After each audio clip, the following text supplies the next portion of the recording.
Ага, поехали.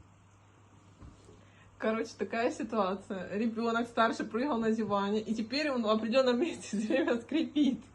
Когда я начинаю, я после кормления ребенка, у меня тут Света обычно лежит, пробуждаюсь такая довольная, думаю, сейчас я быстро книжку почитаю, побегу, сделаю кучу всего. В определенном месте он всегда скрипит, и будет ребенка одного, который будет другого. Я все время в шоке.